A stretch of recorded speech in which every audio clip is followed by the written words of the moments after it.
Question At about a Hey Israel. everybody, at a Turning Point USA event, JD Vance was directly asked about questions about Israel and whether Israel controls the United States.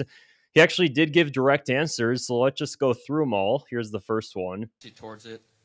Do you think it's a conflict of interest for Miriam Adelson, an Israeli donor, to give millions of dollars to his campaign and then Trump have pro-Israeli policies? So, if you don't know who Miriam Adelson is, she is Sheldon Adelson's widow. She's a billionaire. Sheldon Adelson, of course, owned tons of hotels and casinos around the United States.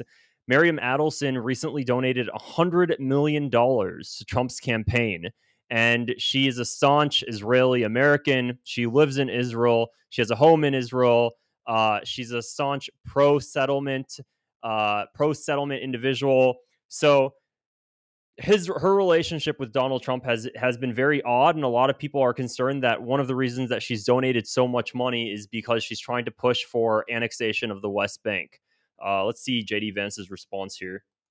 Well, if you're asking, do I think the President of the United States has a conflict of interest? No, I do not, because I know how the President of the United States makes his decisions, and I see it behind the scenes. Now, as the President himself has said, Miriam Adelson, who, by the way, I know, and I have a very good relationship with her, she is very clear about the fact. She doesn't hide the fact that she really loves Israel, and that is part of what motivates her political giving. That is a reality. At the same time, the President of the United States is America first through and through. And let me give you just a couple of examples of this. Number one, we have heard from some pro-Israel voices, some people who really love the state of Israel, that they don't want us to have a relationship with certain Middle Eastern countries. Well, the president, his attitude is, we need to build relationships with any country where we have shared interests, and he's going to do it if it's in the interests of the American people, and he's done exactly that. Number two, there were people, and I remember this criticism of the President of the United States, I just raised it in the context of So let's just stop right there before we go to his second assertion. First off, having countries with whatever countries you believe is advantageous is not something so crazy that demonstrates that he's America first. Because President Trump is deciding to have diplomacy with Saudi Arabia, even though Israel doesn't want it, doesn't mean he's not a puppet to Israel. That's just common sense. So the dude's receiving $100 million from Miriam Adelson. You don't think that even in the back of his mind while he's operating, he's like, I think I should do something good for my friend. I think I should do something that's going to be in their best interests. Just because he's having diplomacy with other countries, that somehow doesn't make him a puppet's ridiculous. But let's just go on to his next statement here. Conversation I had with Charlie. I remember when people said that the President of the United States was going to get us into a multi-100,000 troop regime change war for Israel. This was 4 months ago. This was 6 months ago. Now, the people who accuse the President of the United States of wanting to get us into a regime change war for Israel, I wonder if they stepped back and said, you know what, we were wrong about that. Because the President of the United States did not want to get us into a regime change war for any other country. He wanted to knock out a nuclear facility and get everybody back home, and that's exactly what he did. So I understand there's some frustrations out there, but I think the President of the United States, more than any president of my lifetime, is willing to stand up to anybody if he thinks it puts the interests of the American people first. Thank you. So here's the thing that I have. Here's the issue I have with that statement is that even if Donald Trump, let's say he's correct, and Donald Trump didn't want to do a regime change operation, even if that was Donald Trump's intention with striking Iran's nuclear facilities, Donald Trump can't control what Israel's doing behind the scenes and the manipulation and what Israeli intelligence is deciding to do based on Donald Trump's actions. When Donald Trump struck the nuclear facility, the reason so many people were concerned that this was going to become something bigger is because we know how Israel operates. We know that Israel has no problem doing false flag attacks in order to elicit US response so that way America could take out Israel's largest enemy. We've seen Israel do that before. We know Israel has no problem killing Americans because Israel's done it before with the USS Liberty. So when it comes to this specific situation, I'm glad everybody spoke out that did. Aside from everybody on social media, of course, there were larger figures that spoke out. Pretty sure he's throwing a jab here to Tucker Carlson. Candace Owens also spoke out. Marjorie Taylor Greene also spoke out. Charlie Kirk tried to appease the president, I think, during this time.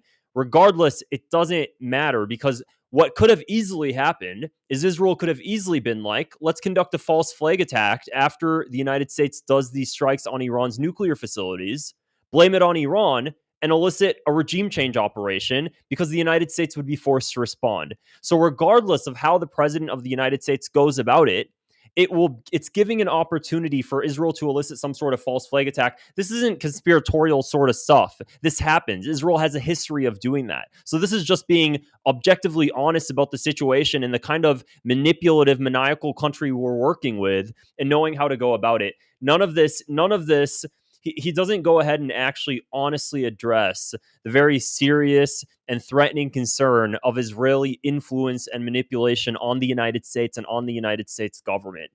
Let's go ahead and go to the next question here. I'm a Christian man, and I'm just confused why that there's this notion that we might have owe Israel something, or that they're our greatest ally, or that we have to support this multi-hundred-billion-dollar foreign aid package to Israel to cover this, to quote Charlie Kirk, ethnic cleansing in Gaza. I'm just confused why this idea has come around, considering the fact that not only does their religion not agree with ours, but also openly supports the prosecution of ours.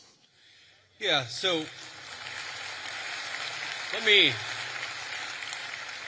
say a few things about this. First of all, when the President of the United States says America first, that means that he pursues the interests of Americans first.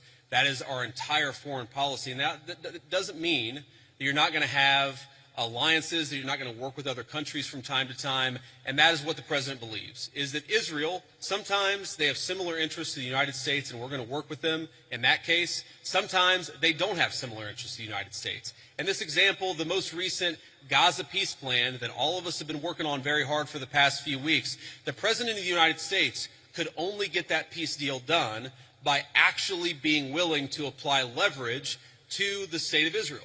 So right here, he's referring to the peace deal that Israel has already violated over 100 times. The peace deal that Israel has since killed over 500 Palestinians. That's the peace deal that he's referring to, where the United States applied leverage to make that happen.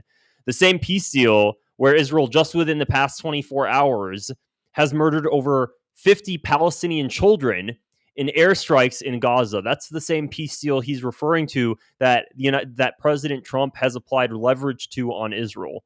The same country where President Trump is now going out publicly and stating that he is considering removing all the Palestinians from Gaza and out of Gaza. And that's the president that apparently is America first, because that's a really good America first policy.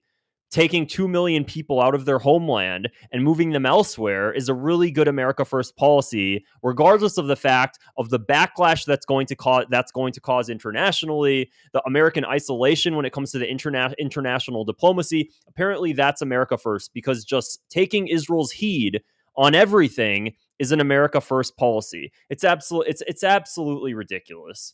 Let's just go on and see what else he has to say here.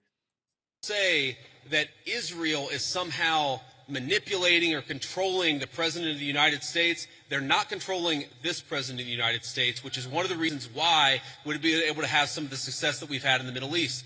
Now, you ask about, sort of Jews disagreeing with Christians on certain religious ideas. Yeah, absolutely. It's one of the realities is that Jews do not believe that Jesus Christ is the Messiah. Obviously, Christians do believe that. There are some significant theological disagreements between Christians and Jews. My attitude is, let's have those conversations. Let's have those disagreements when we have them. But if there are shared areas of interest, we ought to be willing to do that too. For example, one thing I really, really care about is the preservation of the Church of the Holy Sepulchre in Jerusalem. Christians believe that that is the site where Jesus Christ was crucified, and also that his tomb is right there as well.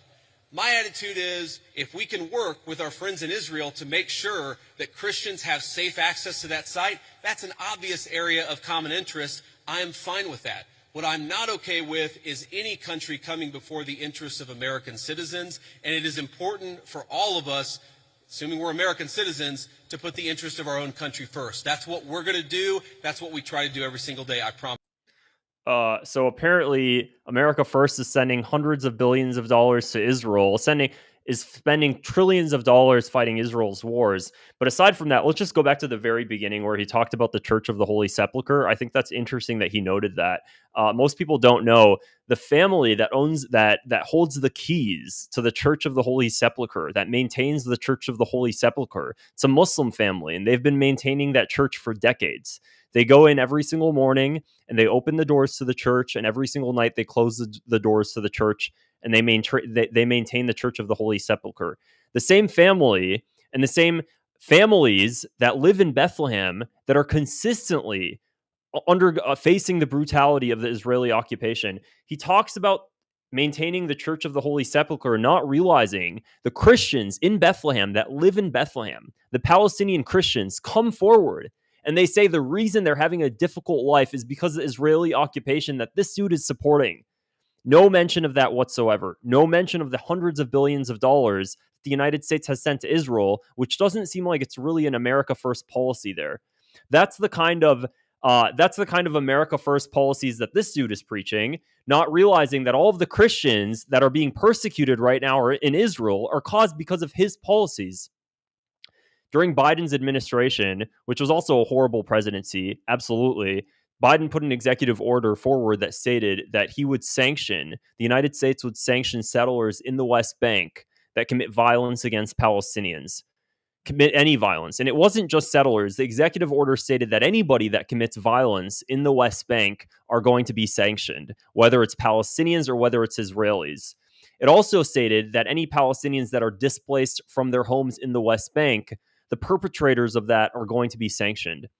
Within 2 days of Donald Trump taking office, he reversed that policy. Now, regardless of the policies that Biden has put forward, just at face value, if there's a policy that says we're going to target individuals that murder people, if we're going to target individuals that remove Palestinians, both Muslim and Christian, from their homes in the West Bank, that doesn't seem like a bad policy. If it states that we're going to remove anybody, whether they're Palestinians or Israelis, and we're going to sanction them for committing violence in the West Bank because it was fair and square on both sides, for some reason he felt the need to remove that. In what way is that America First, aside from just eliciting more violence in the West Bank? When you're taking action against the perpetrators, because remember, these perpetrators in the West Bank that are backed with M16 rifles, they're getting those M16 rifles from the United States.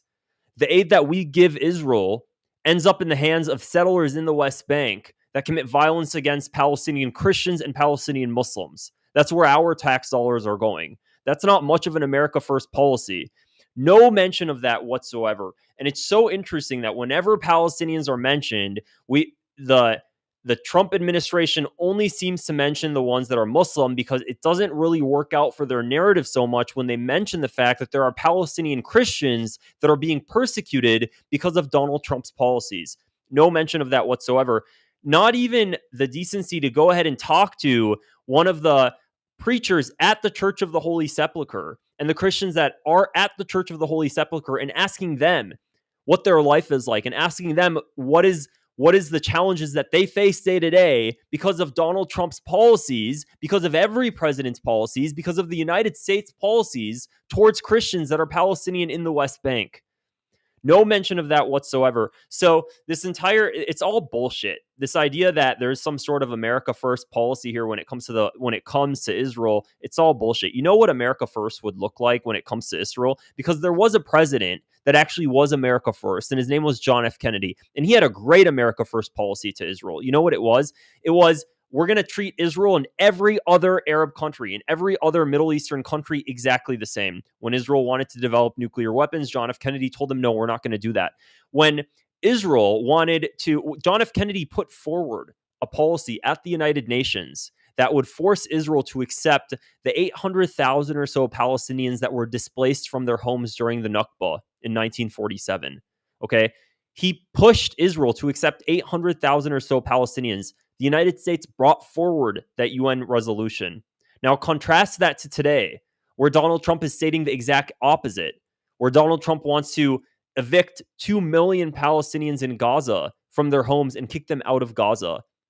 Which one of that seems more America first? Because if you're thinking America first and your true intention is to want peace in the Middle East, that's what every president has said, that they've wanted peace in the Middle East. The way to do that is to actually implement a Palestinian state, because every single war that the United States has fought in the Middle East has been for Israel's benefit and has been pushed by pro-Israel neocons. Every single war in the Middle East has been pushed by pro-Israel neocons. And if you look back and you're like, if there was a Palestinian state, which has always been U.S. policy up until this point, it stops all of that because you're implementing something that stops all of the violence. Last year, 57 countries came together that are part of the Muslim and Arab countries.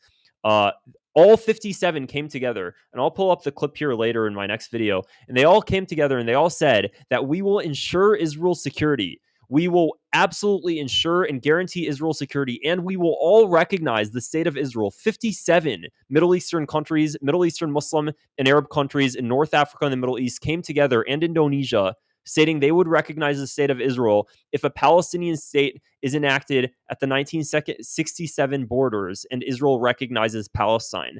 This was just last year. And what happened? Israel rejected the offer. Israel rejected the offer that it has been supposedly wanting for decades, which is peace with the entire Arab world.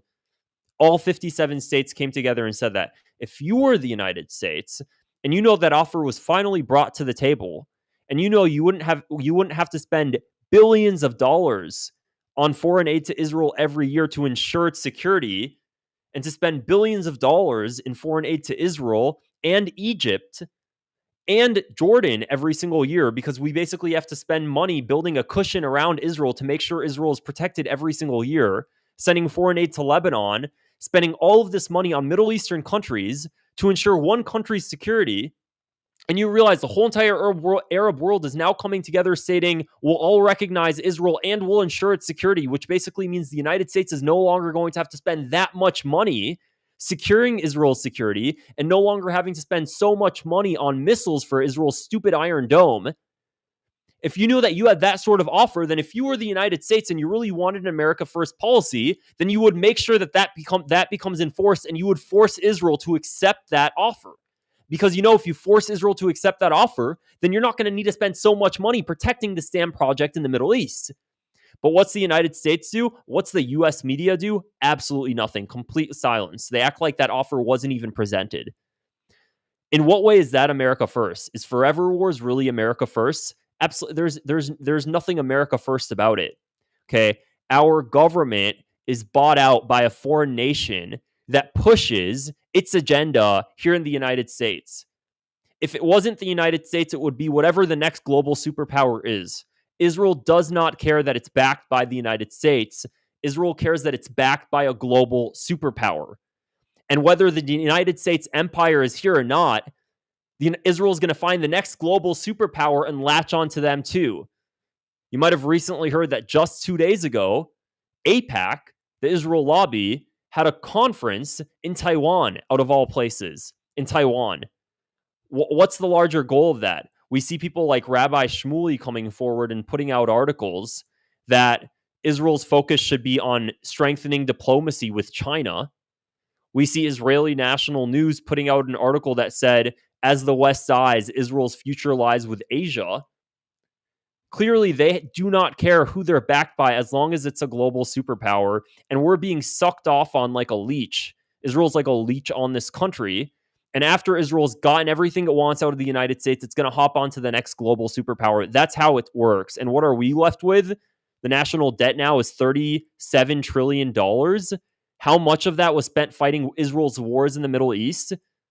All of this could have been stopped if there was actually a president that came forward and implemented true America First policies, which would be forcing Israel to accept an offer to stop all of the killing and murder that's going on in the Middle East, and forcing a Palestinian state and imposing a Palestinian state on Israel That's been the America First policy all along. It's always been an America First policy to eventually have a Palestinian state. At least that's what's on the books. Because it benefits America having a Palestinian state because you stop all of the violence by imposing that and having the rest of the Arab world ensure Israel's security. If America actually wanted to follow that agenda, that what would have been done decades ago. But the neocons and the Zionists and the pro-Israelis don't want that. So if Israel doesn't want that, then you have to think, well, what's the long-term game? The long-term game is eventual greater Israel. That's been the project all along. And America is just being basically used as the piggy bank to implement and execute that longer-term aim. So unless we have a president come forward and stop all of that, then everything that's coming out of J.D. Vance's mouth doesn't matter. It's all bullshit. So that's kind of where we're at now. I'll pull up other slides later and we'll go from there. Shoot me a follow if you want to see more content like this, and I'll see you guys later. Bye.